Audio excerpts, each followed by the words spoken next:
everybody, and welcome back to Blanche Case Fitness. It's Tuesday, and you know what that means? It's time for Perpetual Motion, the class where we never stop moving.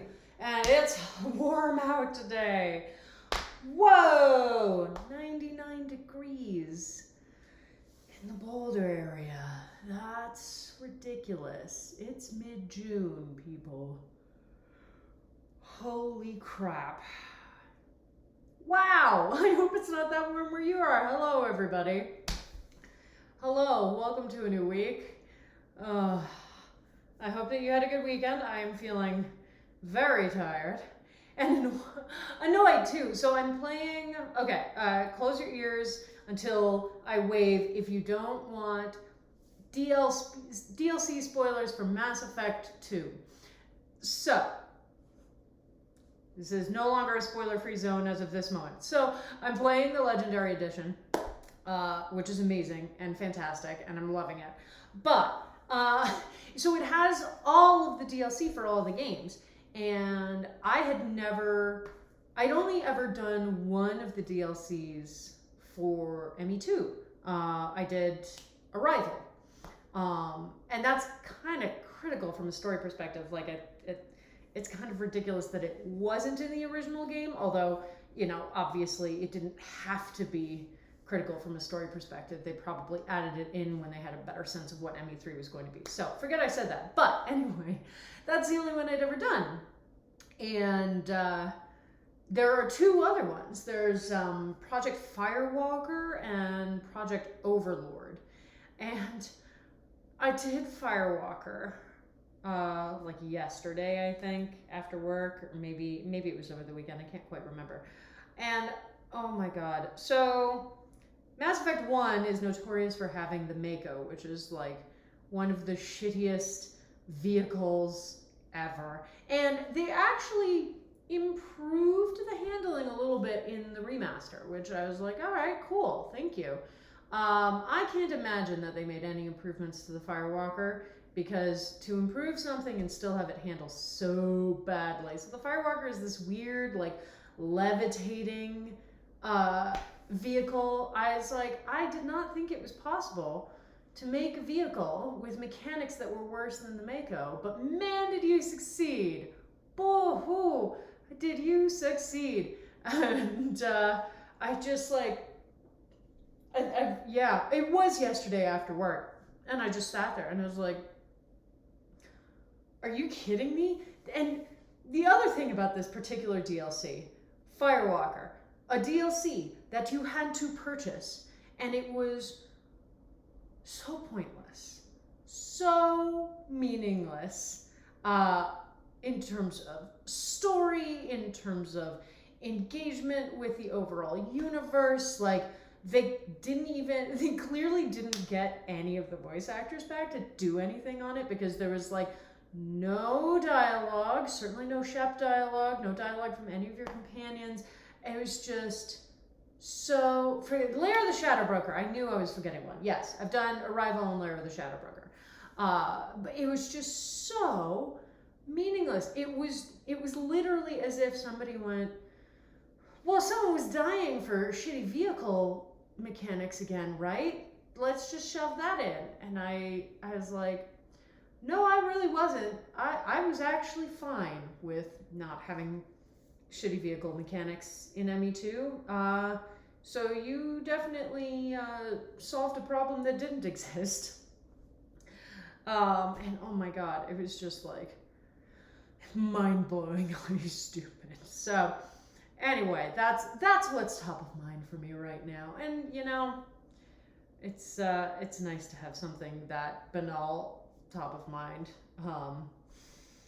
And it was a good weekend as well, because a very, very dear friend of mine just came out as non-binary to the wider world. I had known that they were NB for a while, but they finally felt safe making a broader announcement in the middle of Pride Month, which is super exciting, and just really always warms my heart to see people feeling safe just being being able to be. Because that's really what it is. You know, we call it coming out as if it's an action that they were taking.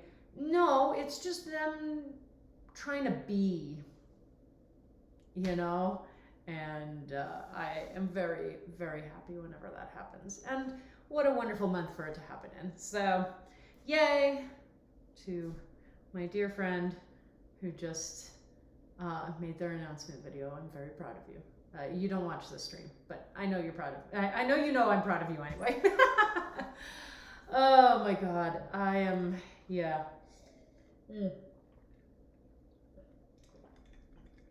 Definitely tired, my friends. Definitely. Oh, yeah. Definitely just continuing to try and breathe with varying degrees of success. And I think we're all having experiences like that.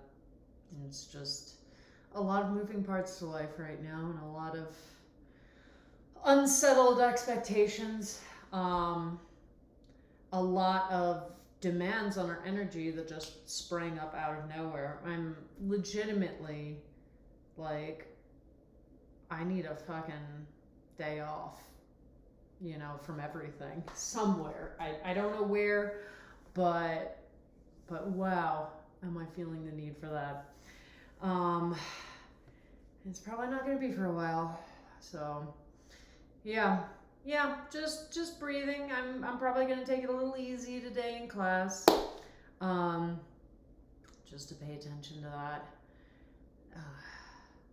Yeah. And if you are having the same experience, hi, welcome. You know what? We're surviving. We're making it through. That is the most important thing. Woo. And if you need something delightful and silly to watch at some point, I can recommend a group that's been mentioned on the stream many times before. Loading Ready Run just released a ridiculously fun and silly video of them doing a cheese rolling competition. And that's all I'll say. So if you are looking for something kind of delightful with people having fun and being kind, then search Loading Ready Run and go watch their most recent cheese wheel video, because it's quite amusing. But we are here for exercise. Yeah. Yeah, the cheese countdown. We're here for exercise. So if this is your first time on the stream, welcome. Today is Perpetual Motion, the class where we never stop moving, also known as the half marathon of HIIT classes. And it's a little bit different from my other bodyweight classes. Usually when we get to the end of a workout timer, you get to rest. You get to stand around and drink your water, just sort of chill. On today's class, when you get to the end of a workout timer, we instead go into what is called an active rest, which is an exercise called cross checks, which I will demonstrate when the time comes. But yeah, so from the time we start the warm-up to the very end of class, we are moving the whole time. So that requires a whole different type of energy consumption. So it is something that you need to be really aware of when you're coming into class today, that you're going to be moving the whole time, and that alongside our bare minimum trio of starting on time, stopping on time, and doing the exercise correctly. Those are the things that you focus on today. If you're brand new, I don't want you trying to give me 100%. I don't want you trying to give me 120%. I want the bare minimum. Starting on time, stopping on time, doing the exercise correctly, and today, continuing to move for the entirety of the hour without stopping. All right? Those are your goals. That's what I want you to focus on. So let's do our pre-class checklist. Make sure you got your water. As you can see, I haven't been hydrating well, as evinced by the fact that I had already drunk about half of this before we even started the stream. Yeah. hydration, my friends, it's so important. It's so ridiculously important. But make sure you have your water, and make sure that it is somewhere within arm's reach of a standing position, okay? Don't keep it on the floor, because cross jacks are standing exercise, and you don't want to be interrupting the movement to, you know, bend down and pick something up off the floor, okay? You got your water, you got your comfy clothes, whatever that means to you. You've got your mat or mat-sized space on the floor. And if you use a fitness wearable, let's turn them on right now to high-intensity interval training. Woo, woo, woo. And let's take a couple deep breaths, my friends. Let's take a moment to ground ourselves, to remind ourselves that we are here, and that no matter where you're starting out, you are doing great. You're going to exercise, and it's going to be important. So, a couple of deep breaths. Here we go.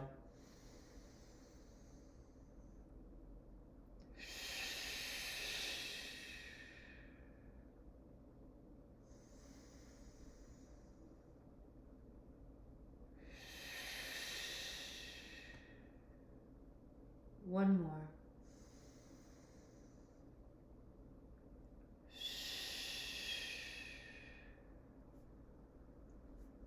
There we go. All right, my friends.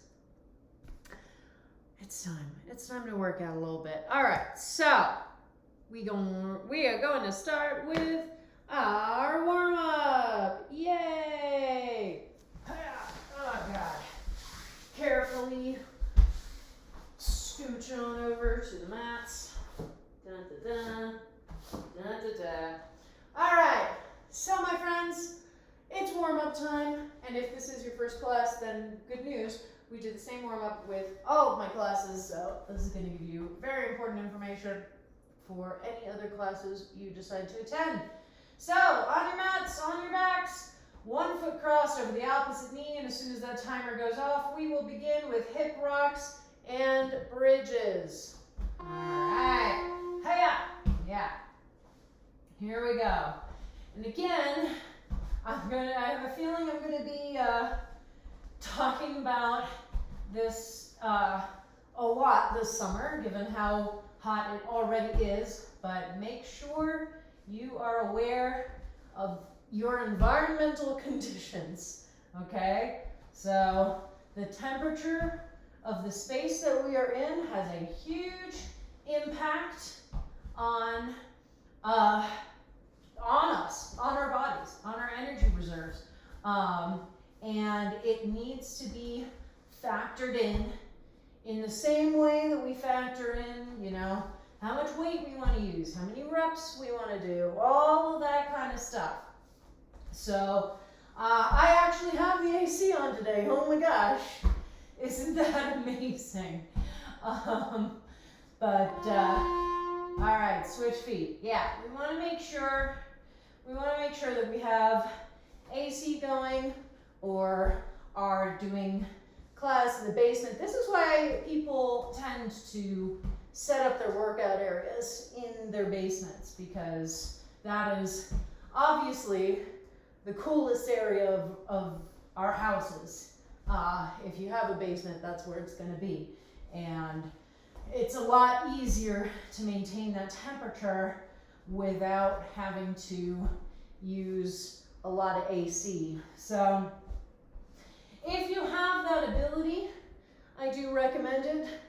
Kind of wish that my streaming studio could be in the basement, but that's all right.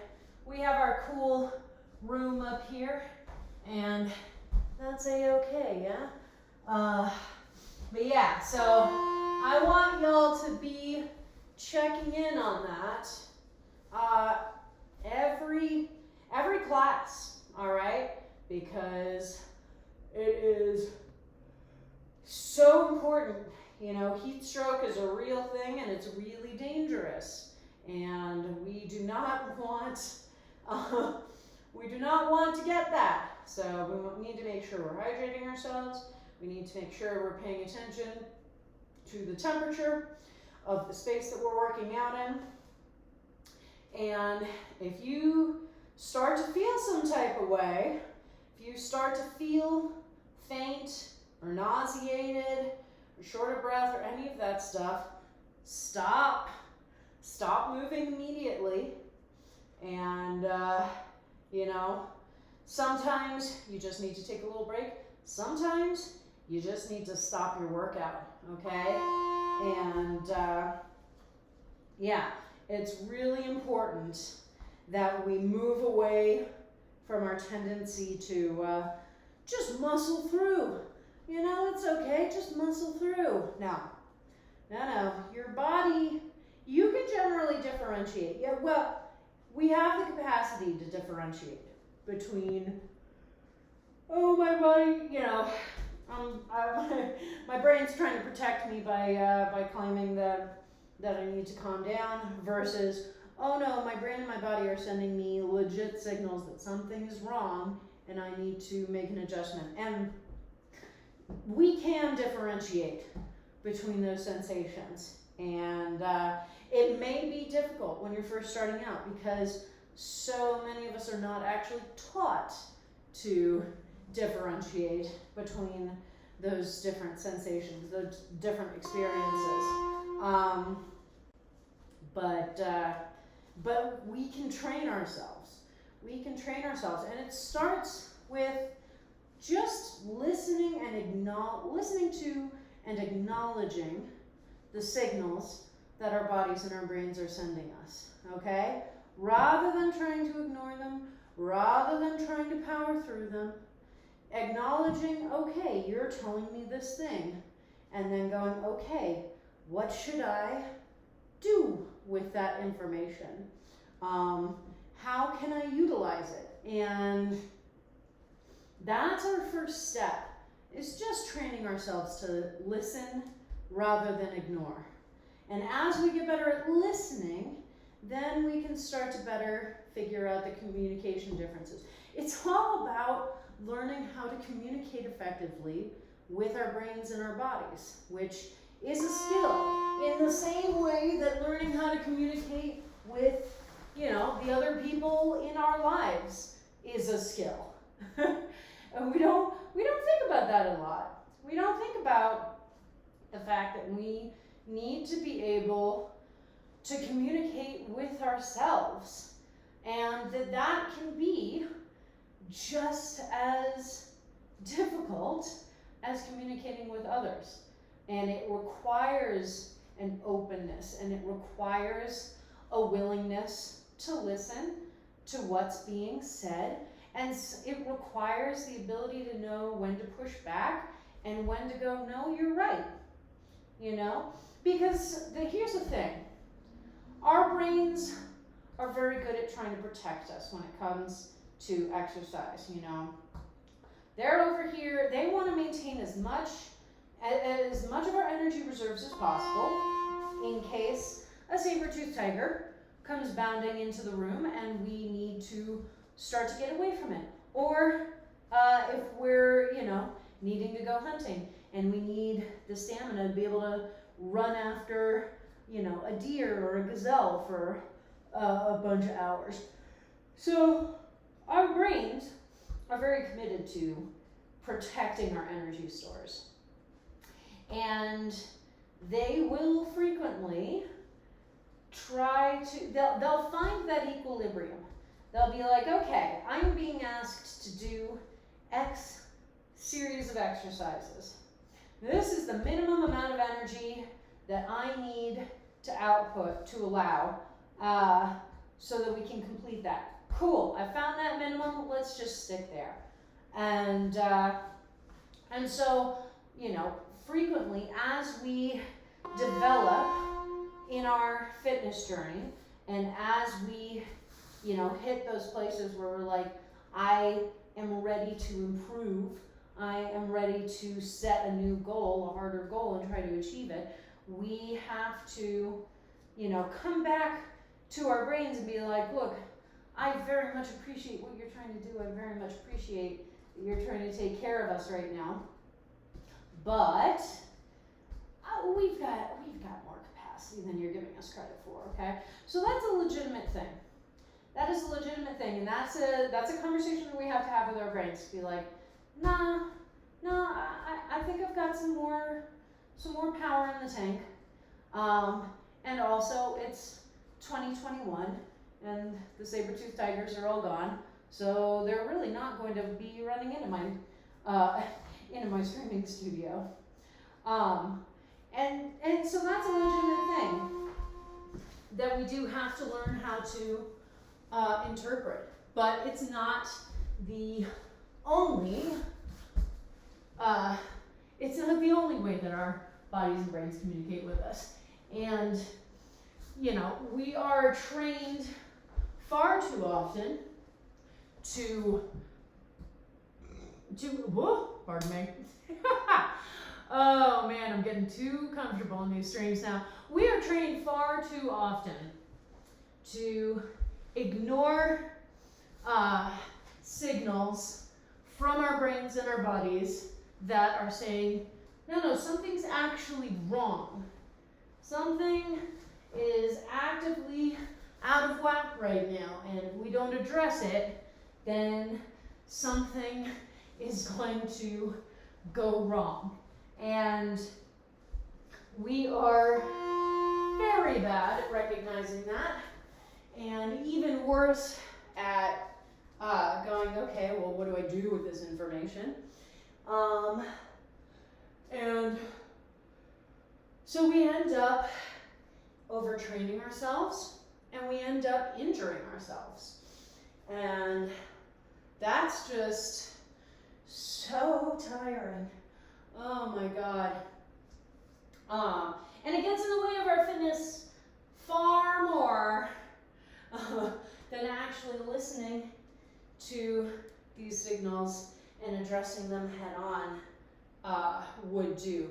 It's one of the reasons why I talk about regularly scheduled rest weeks built into our calendar, so we're not just going along and saying, all right, I'm good, I'm good here. We're going, no, actually, I'm going to take a rest week every 5 weeks, and during that rest week, I am not going to do anything except for really low impact movement, like walking, okay? And it's so important to build that out because, that helps us move towards being able to better identify our body's signals. When our body can be confident and our brain can be confident that we are going to respect that rest and respect it as important and valuable, then it can start to trust that we will pay attention to other signals, okay? So, yeah, that is something that is incredibly important. And it's interesting because I keep trying to figure out my own approaches towards rest. And I know that I don't have it quite down because I feel like even though I've got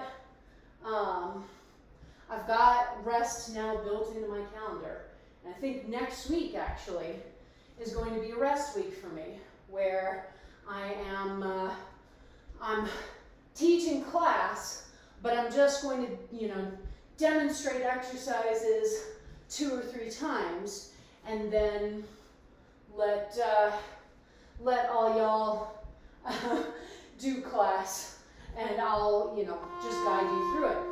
But it's next week, and that is about 5 weeks from my last rest week, but I'm still feeling really worn out and really overtrained.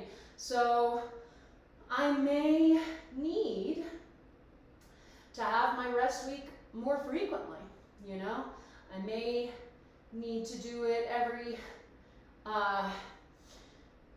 every 5th week. So I do 4 weeks, and then 5th week is rest. I may have to do that. I may have to do 3 weeks, and then every 4th week is rest for a little bit. And, it can feel really frustrating when you're like, I'm trying my best, and I just can't figure out what you need from me. Trying to communicate with our brains and our bodies, it's kind of like trying to communicate with a baby or like a toddler, someone right on the cusp of language, where like each side can tell that the other is trying to communicate something, and there's a 40% chance that you correctly identify what the other side is trying to say, and a 60% chance that you both just end up wailing at one another in frustration. And that's kind of how I've been feeling with my own rest.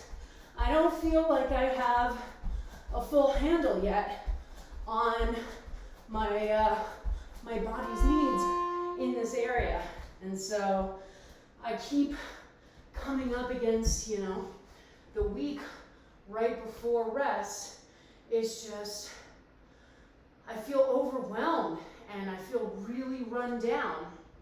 And of course, what I want to be doing is having those rests built in before I get to the point of feeling run down and overwhelmed. So there is definitely room for exploration here, and I'm going to be messing around with things. And you know what? You should too. That's the thing. It's experimentation, right? We're not setting any of this in stone. We're experimenting.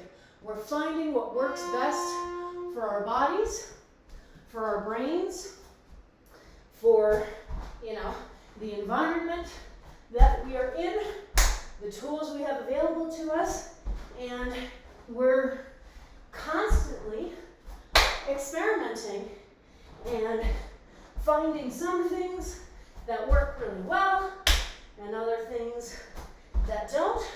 Sometimes circling back to things that we had tried previously and finding that they work a little better, or maybe finding that now we still don't like that.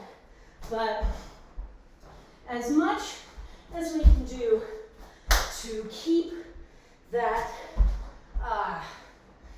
curiosity and that exploration, the better off we'll be. All right, immediately up and into cross jacks.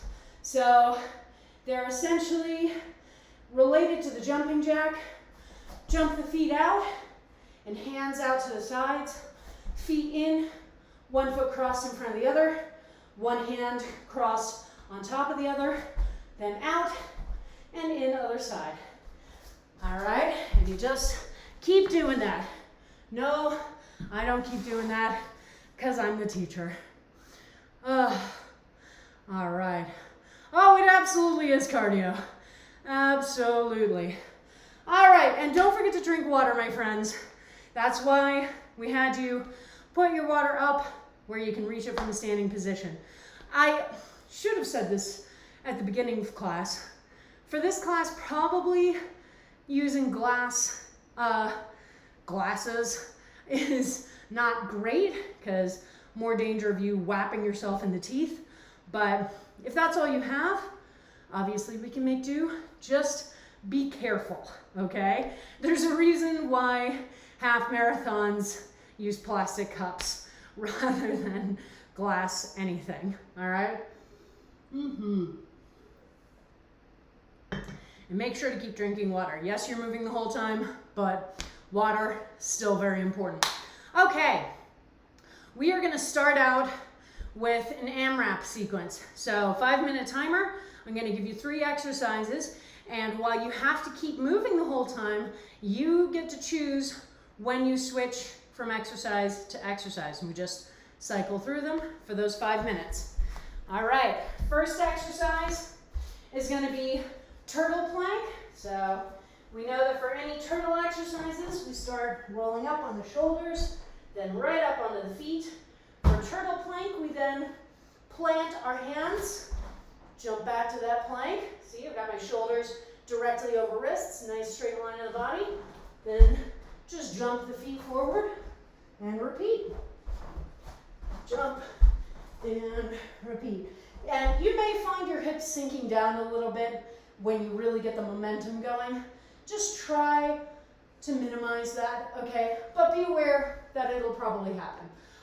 Second exercise is going to be our slow leg lower, our favorite abdominal exercise. So lying flat on the floor, we have our legs pointing up towards the ceiling, and we introduce a tilt into the pelvis by contracting the abdominal muscles so that the lower back is flattened against the floor, and you could not get your fingertips underneath it if you tried.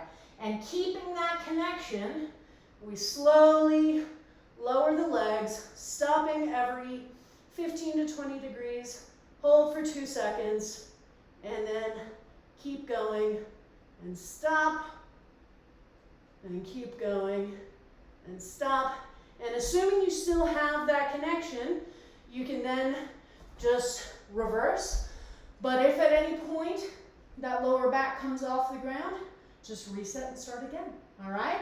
And then third exercise is gonna be squat jumps. So taking our feet about shoulder width apart, squatting down just a really small, no more than 45 degrees, and jump, and jump, and jump, just like that, okay?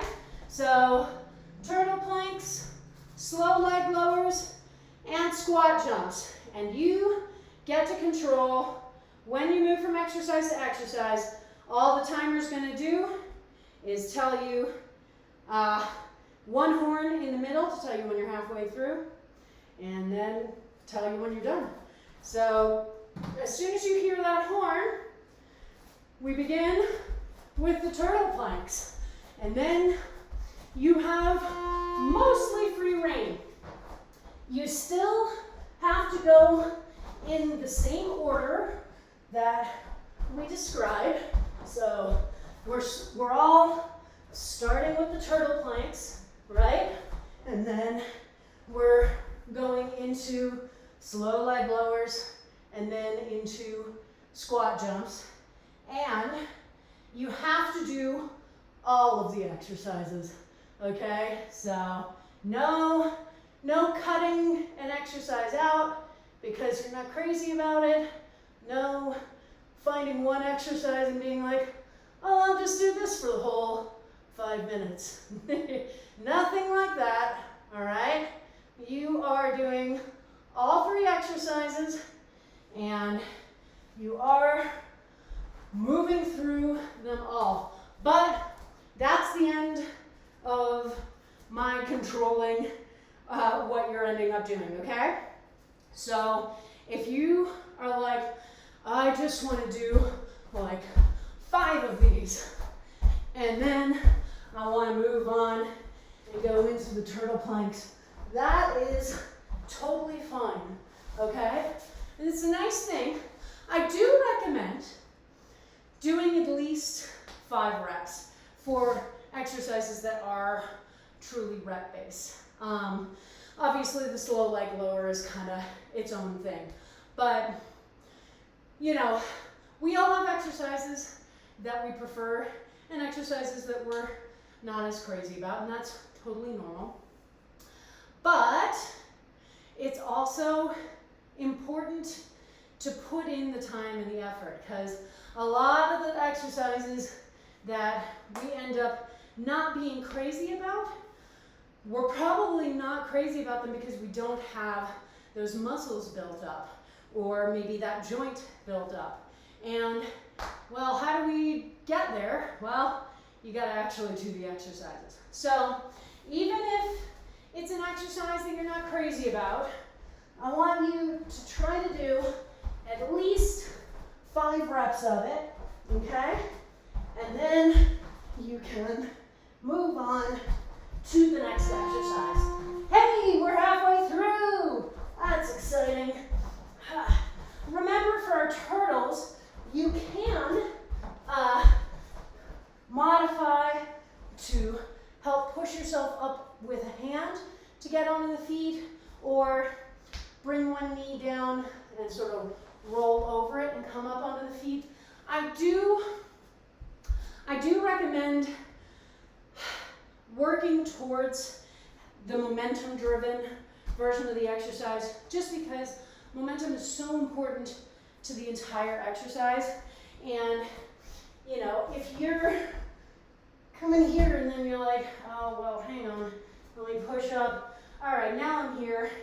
And now you've lost the momentum that helps you to jump easily back into the plank and then jump forward. So definitely the momentum is a component of that exercise, and an important one too.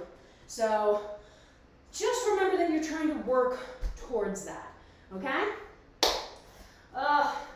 And our slow leg lowers, this is the exercise I recommend for anyone who's really working on improving their core strength, because it's one of the few exercises where we really can't compensate with any other muscle groups. You know, we can't compensate by trying to pull ourselves forward with our head or our neck.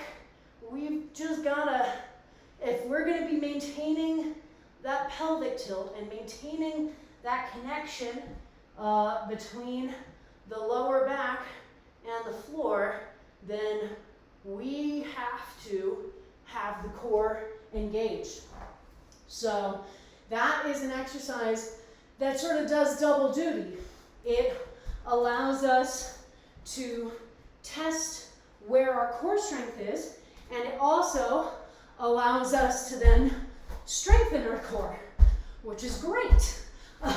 We love multi-purpose exercises like that, because we get even more benefit out of them. All right, and back into those cross jacks. Good job, everybody. Woo! All right, don't forget, water break. Okay, so next thing we're gonna do is a perpetual motion set. We're gonna do 45-second work intervals, okay? No rest intervals, obviously. And again, 3 exercises. So this time, you do the exercise for the entire 45 seconds, and then when that horn goes, you transition immediately into doing the next exercise. And we just go through them 3 times in total. So, first exercise is front back lunge. So, we're starting from a standing position, and we want the feet about hip width apart. Imagine that you have skis on your feet, so you never want one foot directly in front of the other. And we're going to step forward into a double bent leg lunge, and then push back, but rather than going back to the standing position, bring that leg all the way back to a double bent leg lunge again, then come back to the center, and then other side, front and back and stand, okay? And we just alternate legs. Second exercise, side to side planks. My fave, or one of my faves. So good for strengthening our shoulders.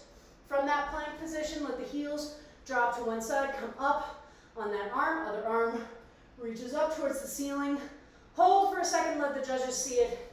Back through front plank and to the other side. And we just go back and forth like that. And then third exercise is going to be bicycles. So down on the floor, contract those abdominals to lift shoulders and chest off the ground. One knee into the chest, other leg extended but off the floor, opposite elbow to knee. And we just go back and forth and back and forth. All right, so front back lunge, side to side planks, and bicycles. 45 seconds for each set. As soon as you hear that horn, we transition into front back lunge. And front back lunge is a really, it's a seemingly simple exercise, but there are a few things we want to keep in mind. We need to make sure that the front knee in either lunge position is not pushing forward of the toes, okay? So you don't want to be really pushing forward like that. You want this nice perpendicular line as best you can, okay? So that's something that we need to really pay attention to as we're going back and forth. All right, and now side to side planks. Totally forgot what we were going into for a second there. All right, and this exercise, we talk about this a lot because it is so good for shoulder strengthening.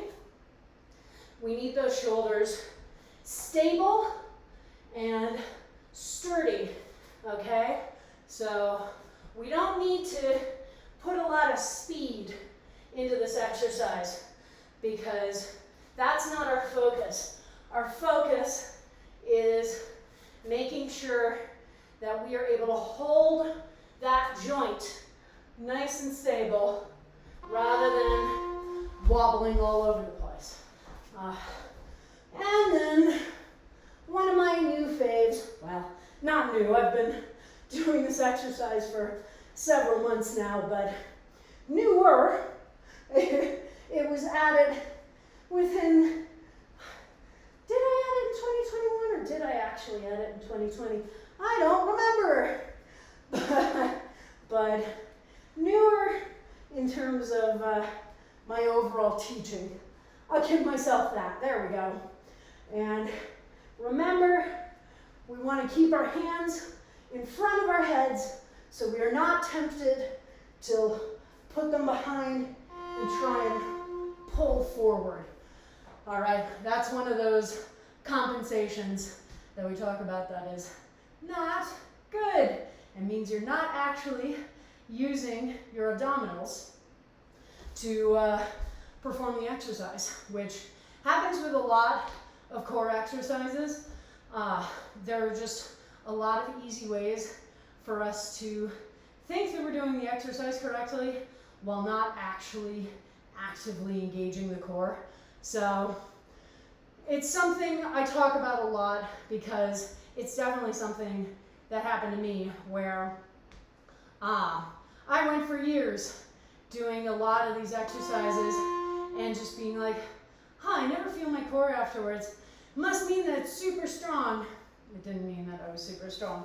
I mean, I did have a fairly solid core, but there was definitely room for lots of improvement, and I was not fully activating my abdominals in the way that I needed to be. So just something that I focus in on because I know how easy it is to lose sight of, shall we say.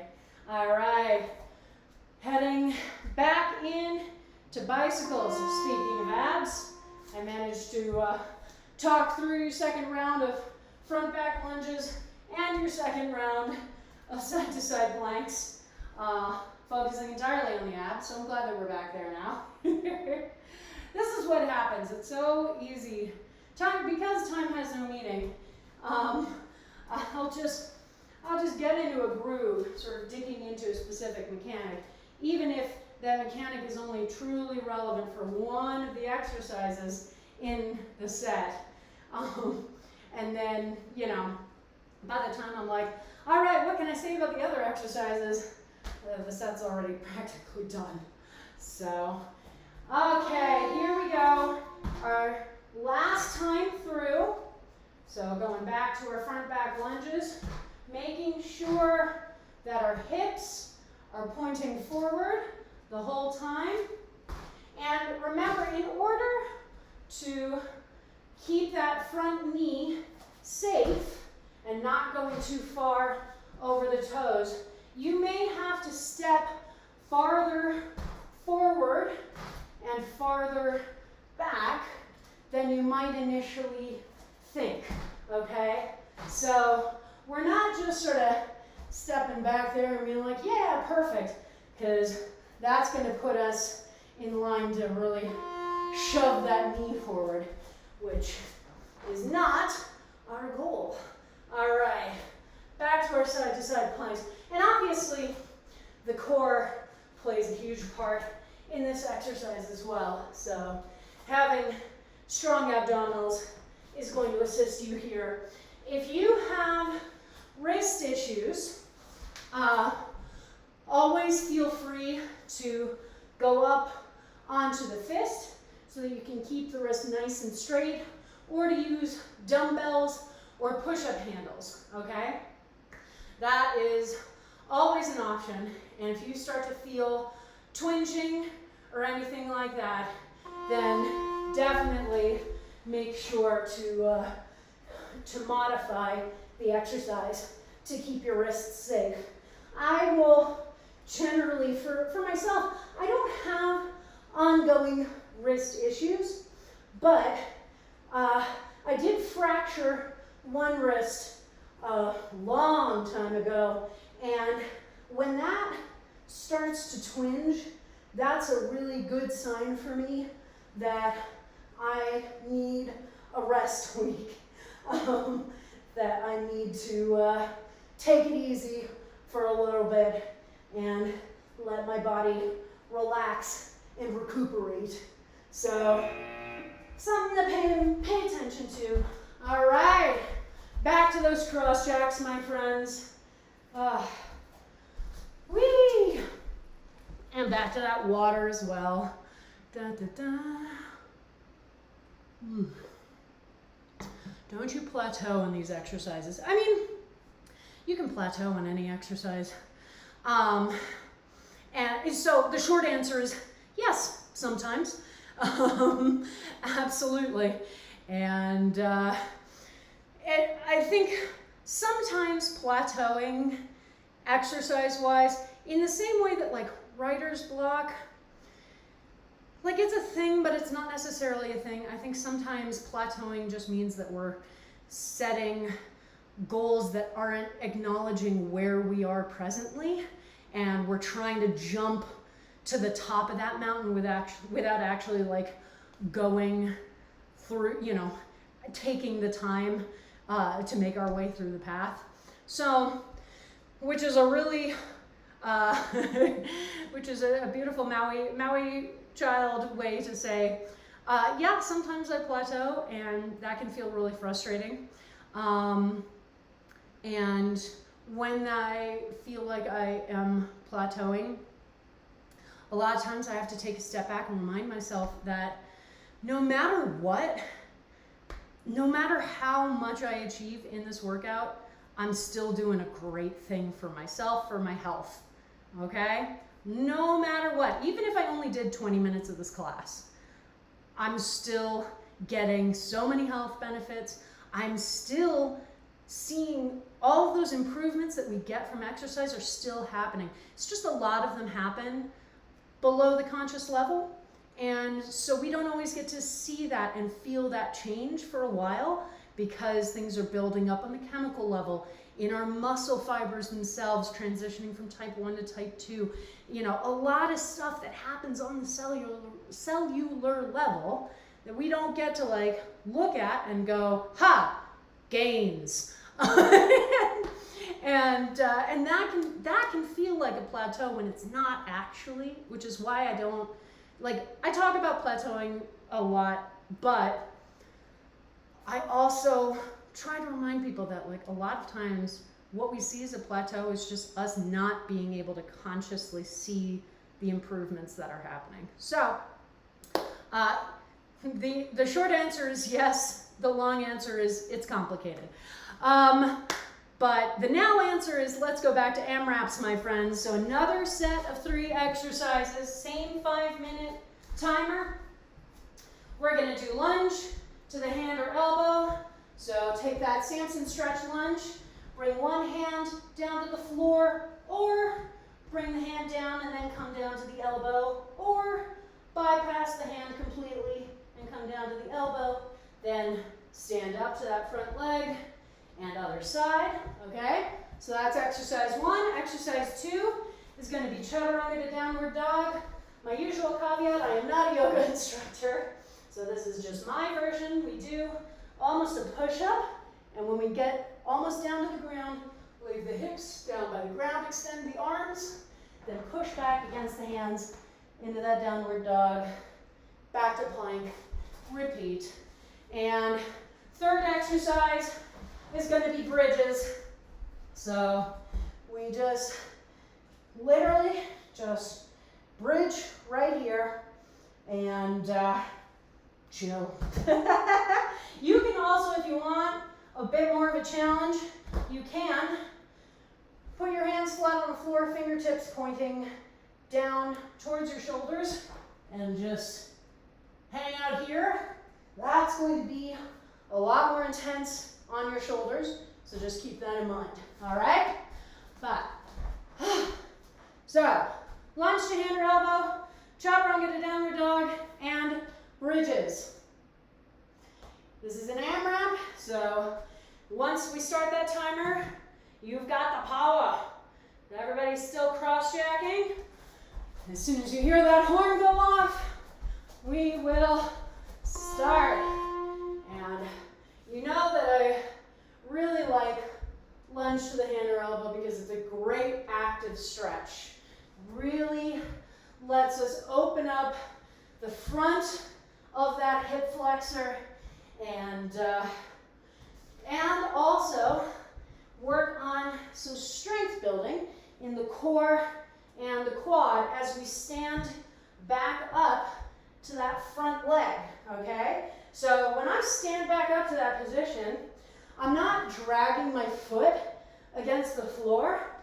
I am literally engaging my core, engaging my quad, and that foot is off the floor until I set it down and I'm in a standing position. So it's a really awesome active stretch that also has a nice strength component at the end of it. So it's one of my faves. I enjoy that one a lot. And then I do need to come up with a different name for this because I started calling it chaturanga to downward dog just because it gets the general point across to anyone who has taken a yoga class at some point.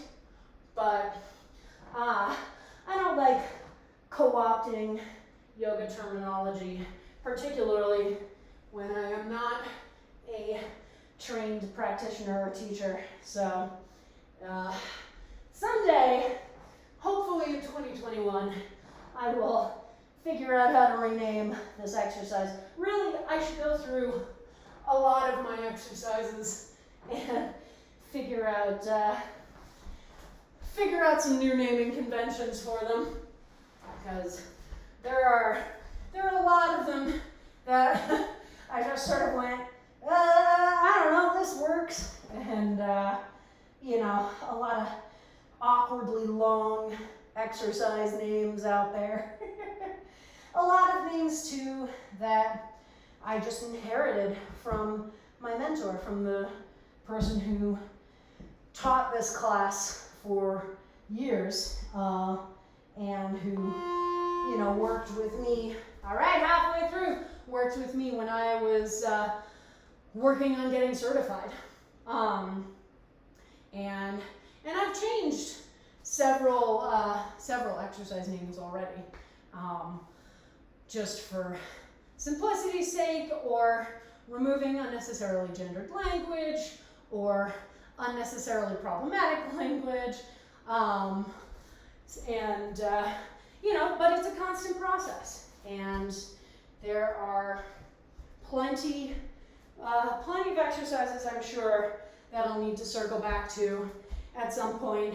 You know, I don't actually know, for example, what Samson stretch in our warm-up is supposed to be referring to. So I have no idea what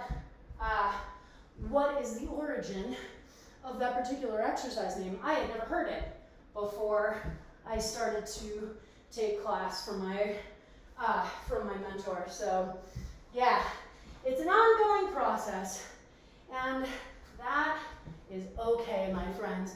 In fact, I like that.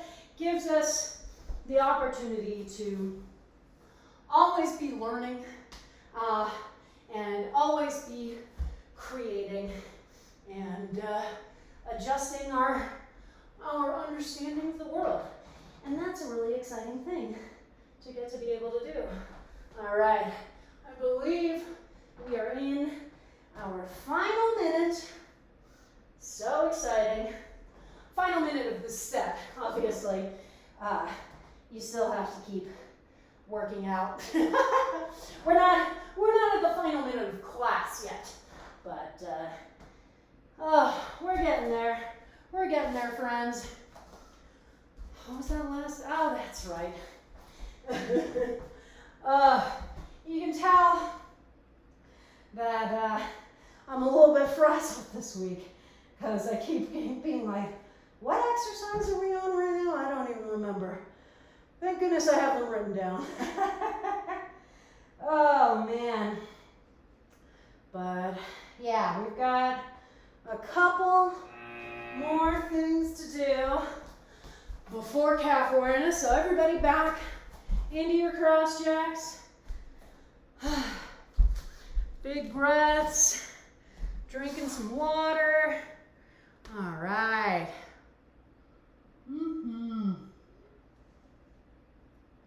All right. We're going to go back to perpetual motion, my friends. And 3 new exercises. Woo, woo, woo. Oh, I guess I did introduce bicycles in 2020, but it was late 2020. Sorry, that was just, these are the questions that are still circling through my brain long after they should have fallen out and made space for other things. All right, so next 3 exercises. We're going to do a held wide squat, so similar to the wide squat we do in the warm-up, except you don't get to have your hands on your knees. So we're going to take that squat position. We still need our knees to be safely over our feet, and we're just going to have our forearms pressed together like this. So if you can't keep your knees open far enough with your feet turned out that wide, then turn them in a little bit, okay? Never be afraid to make those modifications that are going to allow you to perform the exercise safely. So, held wide squat. Then we're going to do our jump rope. And no, you do not need to own a jump rope for this, but you do need to pretend that you're jumping with one. So, yes, we're holding the imaginary handles. Yes, we are rotating our arms as if we are manipulating the jump rope, okay? And then we just literally are jumping. And then third exercise is going to be boat rocks. So we start balanced on our tailbone. We contract our abdominals to round our lower back, and we rock back and up and back and up. And I want you to always be checking in on those abdominals and making sure that they are rounded and engaged, okay? Because, again, that's a place where we can easily lose that connection. All right, so everybody getting ready for held wide squat, jump ropes, and boat rocks. Yeah, here we go. And again, we're not bouncing up and down out of this position, so we want to just hold strong in as deep of a squat as we can go, okay? So we're not bouncing up and down or anything like that. No moving parts. We do still have to be breathing, and that's something I like to remind you of when we're doing held positions, because we definitely have a tendency to go, oh, it's a held position. Well, I don't want to like accidentally push myself out of alignment, so I'm just going to hold my breath the whole time. And that doesn't actually work, because even in a held position, our muscles are still working really hard, and they still need all that oxygen. So you still, what is that? Oh, an alarm. Cool, I turned that off. I'm glad that didn't come through. Anyway, yeah, you still need that oxygen, even if you're holding a position. So you really have to make sure that you're taking those nice deep breaths the whole time, okay? All right, and then boat rocks, I think, are one of the easiest exercises to not actually engage the core on. And it took me years before I finally was like, oh, that's what I should be feeling on that exercise. So you really have to put effort into contracting those abdominals and making sure that they stay held the whole time. It has to be a really active exercise. Yeah, if you have been going through those and being like, I just don't feel anything on that exercise, I don't think it works for me, I promise it can work for you. You just need to focus in. And I also promise that I understand that feeling, because that was exactly what I thought for ages. I was like, well, this is just a silly exercise. It doesn't do anything. Oh, it does. Oh, it does. All right, second time through. You're doing your held squat right now. Deep breaths, all right? Lots of deep breaths. And now into our jump ropes. I'm excited because I'm planning to go back to boxing probably mid-July, I think, is when I'll have the time open up in my schedule. And one of the major warm-up exercises in boxing, or at least in the classes I've done, is jump rope. It was the first place that I had run back into jump ropes in a couple of decades, probably. It was really kind of fun. Like, I really do enjoy it as an activity. But I also like our version here. And again, we focus a lot on accessibility and we focus a lot on creativity. You know, we do not have to have the exact perfect space with all of the exact equipment in order to get a great workout. And sometimes you can achieve almost as much with an imaginary jump rope as you can with a real one. So, you know, one of the things that frequently gets in our way but we're trying to build a fitness habit, and this has happened to me more times than I can count, we end up with a scenario where suddenly we're not in our usual environment. Maybe we're on a trip, or maybe a global pandemic shows up and our gym's closed.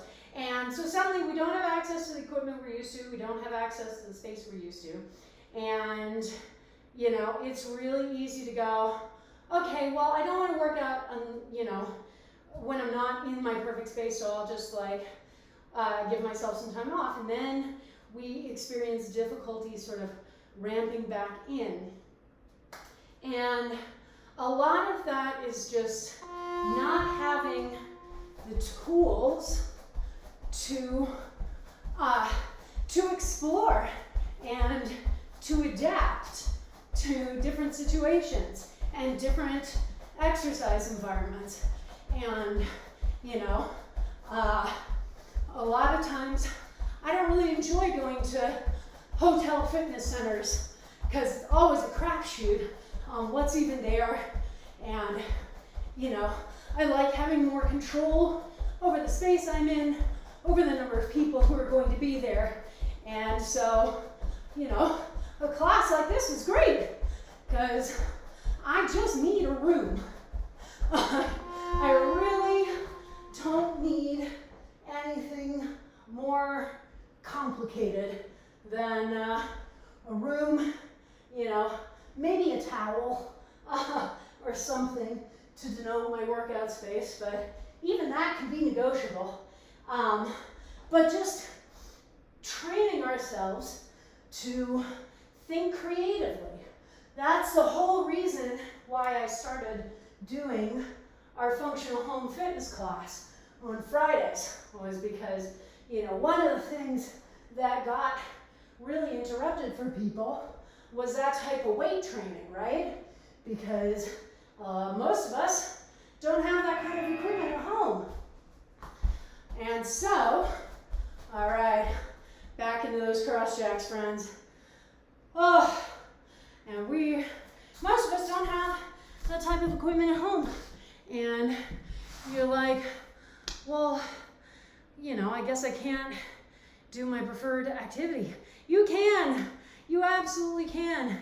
You just have to get a little creative about it. So, creativity, one of the big skills for us to learn. And it just makes it more fun. It makes all of this more fun when we can feel like we have a creative say in what we're doing and how we're achieving it. All right, we're gonna do a 5-minute timer, and it's gonna be just one exercise, and I bet you know what that exercise is. It's toe squats. So we're gonna do the 5-minute timer. Try to keep going the whole time with just that exercise. If you need a break from that specific exercise, you are welcome to start doing cross jacks again, but this is still perpetual motion class, so it still needs to be active. And cross jacks can be modified, like you can literally just be going back and forth like this. Just make sure you're still moving. But toe squats, feet hip width apart, keeping our backs as straight up and down as possible. Engage that core before you go anywhere. Start to squat down. Realize you can't go any farther unless you let your heels come off the floor. Then let your heels come off the floor and come all the way down, and then all the way back up. All right? So we're just letting the heels naturally lift off the floor when they need to and come back down to the floor when they can. All right? 5-minute timer. 5-minute timer, and then we'll go, I'll send you back into cross jacks just long enough for me to set up our calf awareness timer. All right? But here we go. Get ready, get set, and go. All right. And this is our last 5 minutes, our last big push, okay? So calf awareness is our cool down. We don't need to be saving huge amounts of energy for that. So this is our opportunity to dig deep and to say, all right, where are those remaining pockets of energy that I hadn't accessed yet? Time for me to use them, because I don't need to save them for anything else. And you know what? That doesn't have to look amazing. You know, you are at the end of a class where you've been moving for an entire hour. So if, you know, the last pockets of energy are just enough for you to be able to keep moving for these 5 minutes, then that's fine. That's totally fine, okay? Or if you have a little extra room to spare, you know, see what you can do. Now, some form stuff. Remember, gravity does not get to take control. So you need to be in control of the movement the whole time. You'll know if you're sort of collapsing into this bottom position and letting go of the muscles and letting gravity pull you down. If you sort of bounce when you get down there, and that's going to put really unhealthy pressures on your knees. So no matter how quickly I am executing the exercise, I am still in control the whole time, all right? I am letting myself down and bringing myself back up. So something for you to really pay attention to. We want to protect our knees. Our knees are so important to our mobility. So really make sure that you're checking in on that.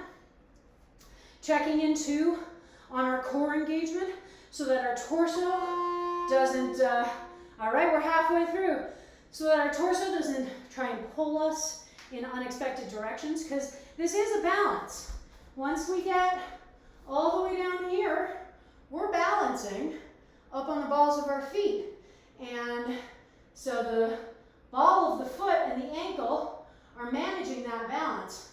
And if I let go of my core and then my torso is like, ah, then suddenly, you know, I'm falling backwards. Best case scenario, I'm falling out of the exercise, and then I have to reset. Worst case scenario, I managed to hurt myself.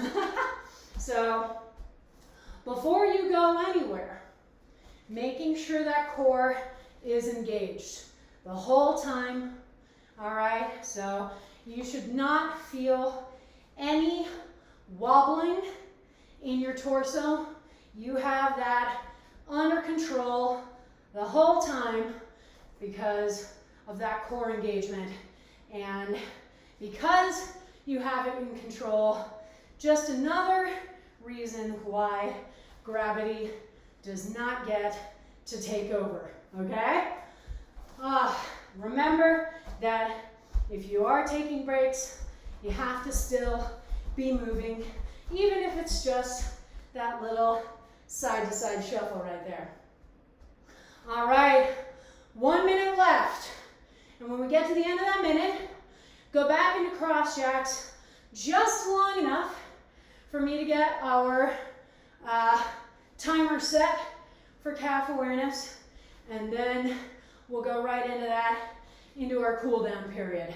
But this is the final countdown, so whatever you can do to keep moving, checking in on that form, making sure it is just as strong as it was at the beginning of the 5 minutes.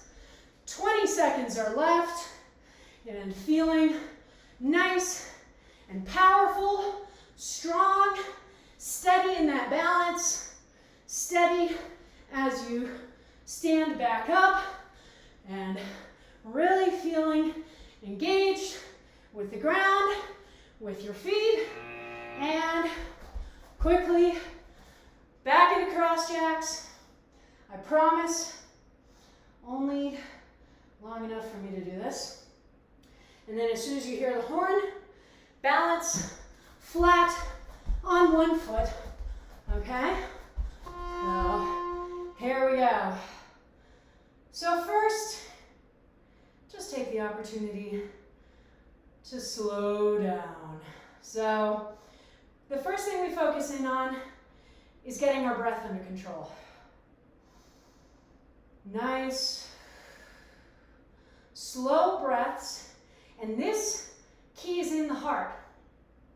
The heart goes, oh, okay, so the lungs are no longer pumping in oxygen at that really accelerated rate, so I can probably calm down because we probably don't need to move the oxygen as quickly through the body. And that's going to slow your heart rate down, okay? And as we get our heart rate under control, our breath under control, then we can start to focus in on the balance itself.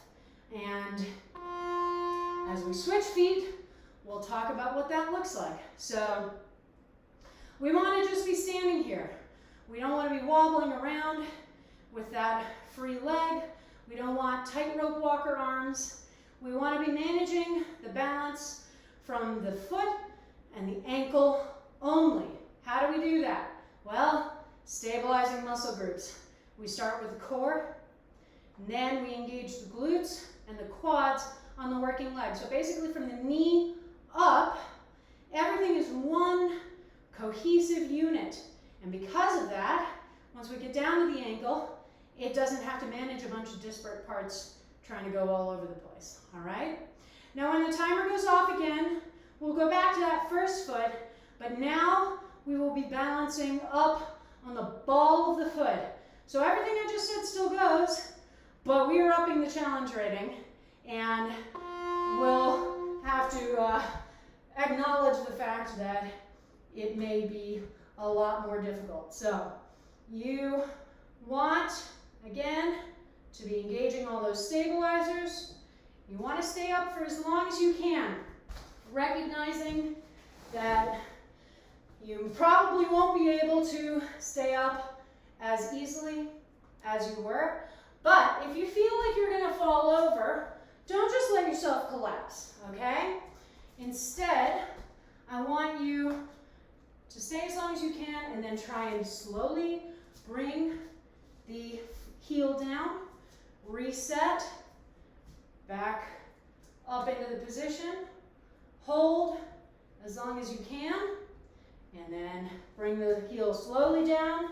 When you feel you need to, reset and go again, okay? Dang, I was testing something out just then and it was not successful. All right, we're on the other foot.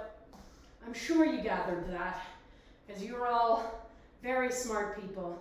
So if you were wondering what I was testing, anyone who's been in class with me for a while knows that balancing on these puzzle pieces is kind of difficult because they are super thick and super flexy, which means that they depress a lot under my foot. So I was testing whether I could do the balance just on a yoga mat on my floor. And unfortunately, my floor is hard enough that that doesn't really make sense. Now when the timer goes off again, we go back to that first foot.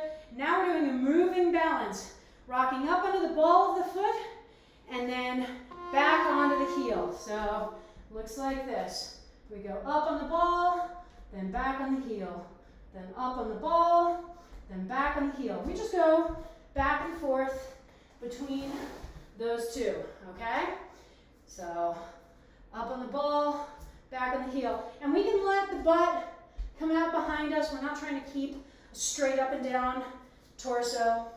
And one thing that can help to keep us in line is finding an unmoving point either ahead of us on the floor or in front of us on the wall, and just focusing our gaze on that point, okay? Not moving our eyes off that point. And that just helps to anchor us right where we are so that we are a little less wobbly. All right, other side. It's a trick that dancers use when they're doing really fast turns in order to keep yourself from losing your balance, losing your sense of where you are in space. You find a point on the wall that you know is not going to go anywhere, and you just focus on that point, and that helps to keep you nice and focused in. Sorry, I was glancing around the bookcase trying to find my phone.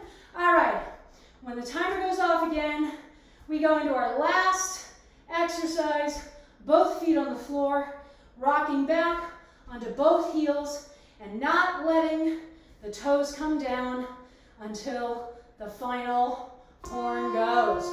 All right, so we balance as long as we can. When you can't hold that balance anymore, you can move around on your heels a little bit, but try and maintain the balance as long as you can, keeping the hips square, so we don't want one turned out in either direction. All right, square hips. Again, want that stabilizer engaged. We are not trying to keep a straight up and down position, so you can, let your butt swing forward, swing back, whatever you need to do. All right, 10 seconds left, 10 minutes left, 10 seconds left. Hold that balance as best you can. Keep those toes up, shins are working hard, and relax. Just bring your roll over the tops of your toes. Just go back and forth. You can press down just a little bit to intensify the stretch. Goes up the top of the foot and into the shin. And quick calf stretch, pushing against the wall. Okay, like that. Side one, side two. Quick standing quad stretch. Trying to keep your hand on something for balance, just so you're not having to split focus between balance and stretch. And there we go. Ah, man. Woo! Good job, everybody. All right, let's grab that water.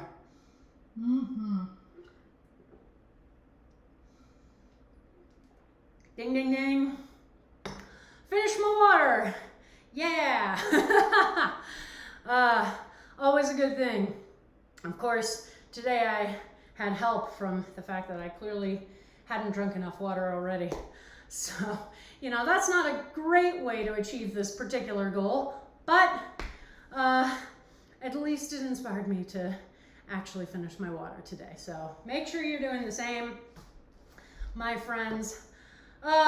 Good job. I am always in such awe of my students in this class. It is an intense class. It is hard to do a class like this for an entire hour, and y'all crush it, and you should be patting yourselves on the back, because that's amazing.